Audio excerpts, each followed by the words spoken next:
and gentlemen, hello and welcome back to Mr. J's Big Book of Movies, where my quest is to find the best movies into land to put into my Big Book of Movies.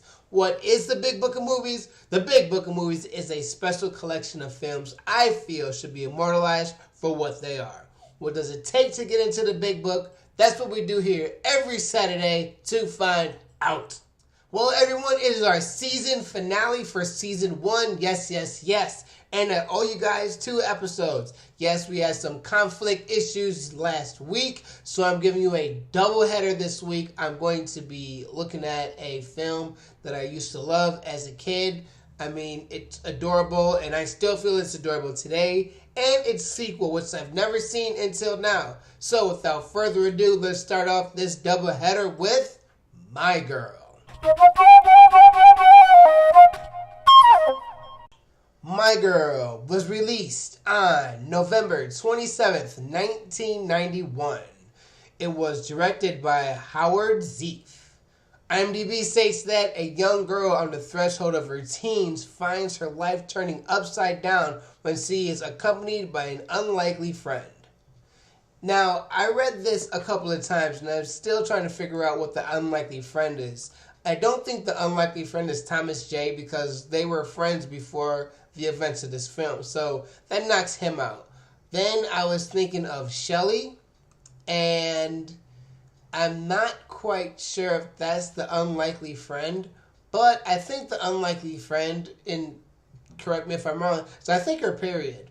I think the fact that she's a little girl and she's hitting adolescence to, puberty, she's turning into a woman, and her dad is having a hard time dealing with that, and the fact that she started her cycle kind of puts her in that field that she's not a little girl anymore.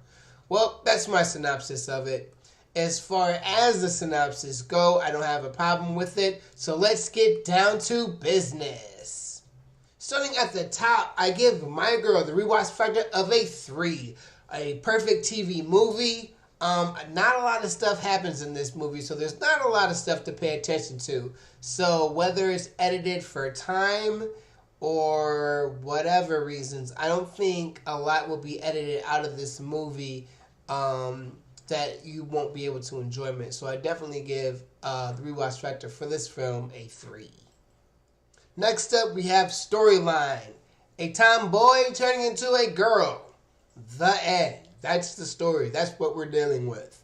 Life, love, friends, dealing with a step-parent, all that stuff. That's the storyline. An 11-and-a-half-year-old dealing with 11-and-a-half-year-old type things. I give it a 3. Characters. Surprisingly enough, I give characters a 4 because of the character development. Because you actually relate to these characters. You care about what happens to Thomas J. You care about Veda and her little crush that she has that she reveals to her teacher. You care about her relationship with Shelley. You care about Shelley's relationship with the dad. You care about the dad's relationship with Veda. You actually relate to these characters. You feel for these characters. But there's someone who you don't learn anything about. So disappointing. But with that, I give characters a 4, a definite 4, solely on the character development. Appearance-wise, the music is what shows the date of this film. I gave appearance a 3. There's nothing really special to see here, except if you look at the style of bicycles that they wear or the type of cars that are driven. And that's really far in between. You really can't tell what date this takes place at. Other than that, it looks pretty modern day. You might well say, well, what about the clothing? Yeah, but, people dress like that now. So I feel those are the only 2 pieces that you can really see the dating of the film. But it's mainly the music. So appearance-wise, I'm going to give a 3 because I guess it looks like the time frame it's supposed to look like. Last but not least, we have enjoyment. This has a lot of nostalgia factor for me. And watching it for the first time again as an adult is pretty boring. So I do feel that the nostalgia is what's giving the grade for this movie, and I give it a 4.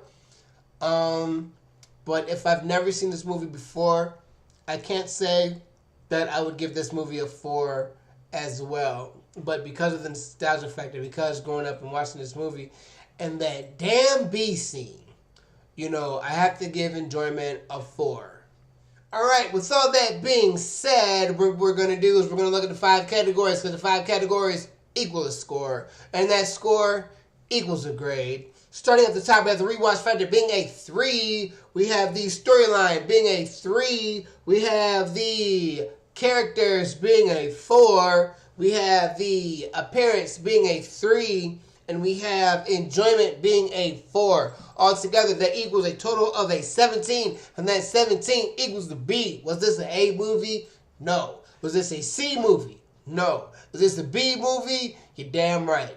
I don't see where we could have improved the score to give it an A. I just don't think it's on A level. But I really do feel that the nostalgia is what keeping this movie alive and in the hearts of people. So once again, if you've never seen this movie before and you're watching it for the first time, I don't think you'll feel that same nostalgia that we do. But hey, give this movie a try. But the big question is, does My Girl get into the big book of movies? It does. This is a really cool movie. And my nostalgia, once again, I keep saying this, might be in the way of that, but I feel that it's the right thing to do. Well, that is not all the time we have here on Mr. J's Big Book of Movies. Don't forget, this is a double header. This is a season finale. So stay tuned for our next episode. So we're going to roll the credits on the first movie, and I'll catch you on the flip side. And as far as I'm concerned, this chapter is now closed.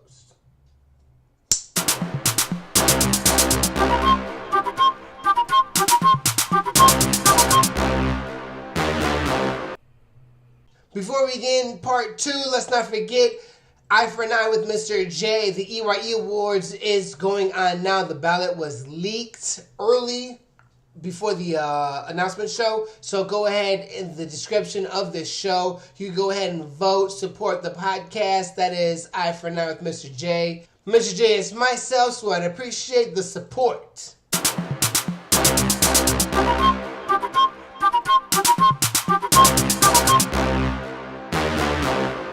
So the second head of the double header is My Girl 2. Yes. Did you know about this movie? Did you even know this movie exists? Everyone says they remember My Girl, but no one talks about My Girl 2. Why is that? Is it really that bad, or is it just that good, or is it one of those really good movies that you just don't remember that you watched, or one of those really bad movies that you don't want to remember that you watched? Well, let's throw up the score and analyze this film.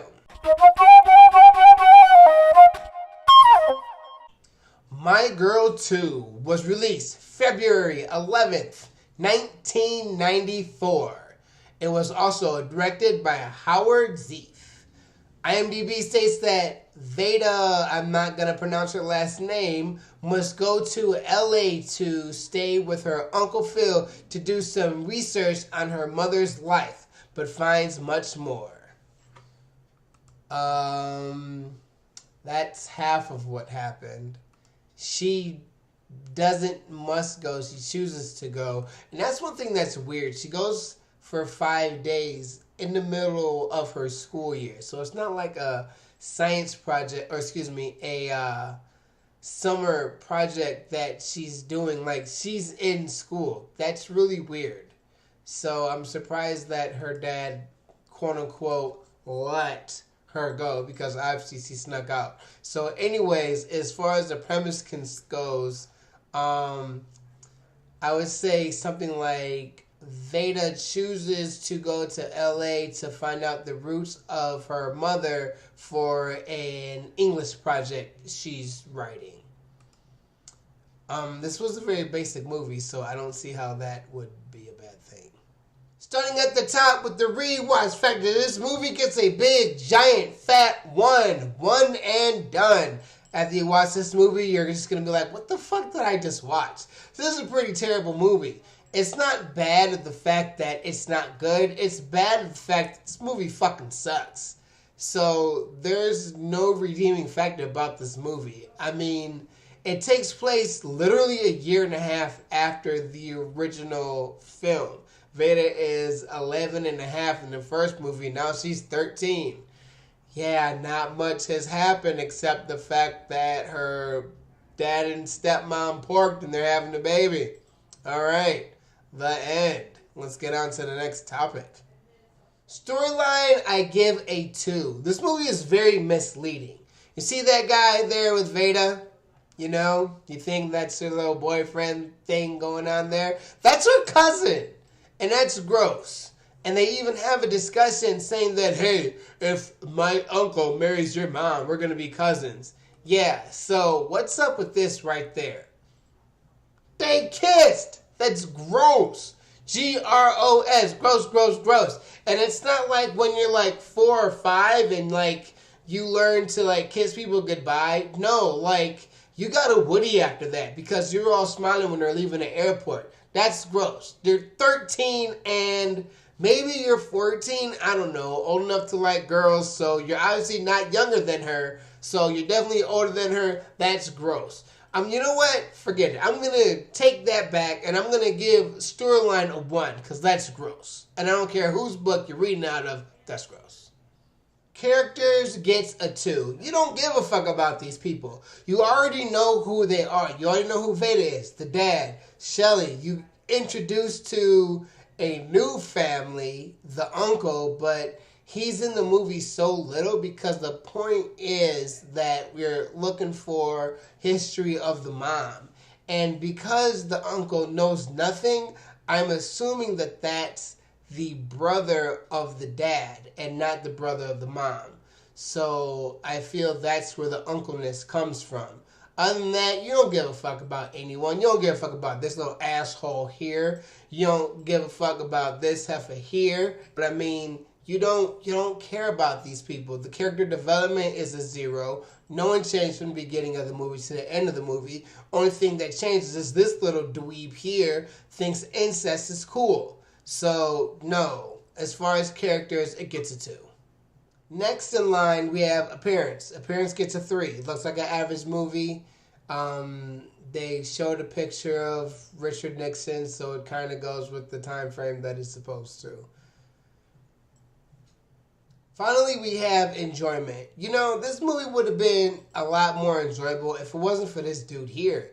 That just kiss at the end of the movie was so unnecessary. And they had a conversation about them being cousins. But, I mean, all the information that she found out about her mom, it wasn't even, like, pieces of information from each person. It was, like, one big hunka at the end of the movie. And, like, it just, I don't know. This was a bad movie. I really didn't like this movie. So, definitely, Enjoyment, I gave it 2. It wasn't terrible. It wasn't the worst movie in the world. But it's just one fucking step above the worst ever. And with all that being said, what we do is we look at the 5 categories. There's 5 categories equals score. The score equals a grade. And the rundown is this. With the rewatch factor being a 1. The storyline being amended to a 1. The characters being a 2. The appearance being a 3. And that's the highest score that it got. And Enjoyment being a 2, this equals a 10, and that 10 equals a D. And that D isn't going to get into the big book of movies. There was no need for this sequel. It was pretty bad. And there was just no need for it. I did some clicking around, and it says that this movie made $17 million. Well, let's not forget that the budget for the first My Girl was $17 million, and total box office from that movie was $59.5 million. So, like, obviously this movie would have cost some more money, and, like, you only made the budget of your first movie. I couldn't find a round number of how much it's cost to make My Girl 2. But I mean, this is not the business. Well, that's it for season 1 of Mr. J's Big Book of Movies. Thank you for coming along for the ride. Next week, we're going to be looking at the 5 worst movies that we had to review this season. And the week after that, we're going to be looking at the 5 best movies that we reviewed this season. Don't forget, use the link in the description of this show to vote for the EYE Awards. Helping out the podcast, Eye for an Eye with Mr. J. So now, the last things I have to say, don't forget, you can follow me anytime, anywhere on Facebook, on our Facebook fan page, at Eye for Mr. J. Our Twitter page, at Eye for an Eye, spelled just like the podcast. Feel free to listen to the podcast. Available every Tuesday and Thursday on Apple Podcasts, Google Play, and Stitcher. That comes out every Tuesday and Thursday, Eye for an Eye with Mr. J. You can email me anytime, anywhere, mws_216@yahoo.com. And by all means, underneath in those comments, do that. Comment, subscribe right there underneath, because you help make this podcast what it is. As far as I'm concerned, this chapter is now closed.